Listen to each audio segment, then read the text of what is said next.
Au cœur du muséum, il existe un centre de recherche unique au monde, dirigé par Michaël Béjean.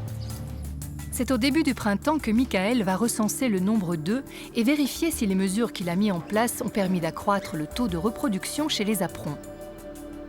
Au fil d'années d'expérimentation, le chercheur a ainsi découvert que la température hivernale de l'eau joue un rôle fondamental lors de l'incubation des œufs.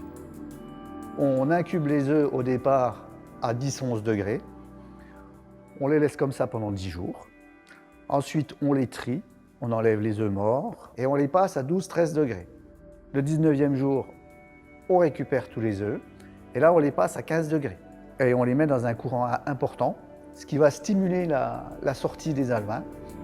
Les poissons qui mesurent à ce stade de 8 à 12 mm vont être d'abord nourris de minuscules larves vivantes avant de passer à des vers de vase. Michaël les suit tout au long de leur maturation, les comptant régulièrement pour connaître le taux de survie lors de leurs différentes phases d'évolution.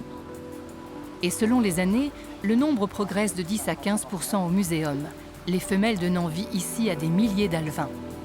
Ces alevins, ils sont particuliers puisqu'ils sont translucides et, contrairement aux adultes, ils sont diurnes et ils cherchent la lumière. Et le petit apron va regagner progressivement le fond en 3 à 4 semaines et va changer de forme et de comportement aussi. Après des années de recherche et d'efforts, Michaël est arrivé à percer les secrets de l'élevage des aprons du Rhône. Le seul animal du muséum qui est aujourd'hui relâché dans son milieu naturel. La satisfaction qu'on peut retirer d'un élevage comme ça, c'est d'avoir réussi où pas mal de gens n'étaient pas allés jusqu'au bout de la reproduction. Mais en plus de ça, ma plus grande satisfaction, c'est d'avoir fait quelque chose pour une espèce en voie de disparition.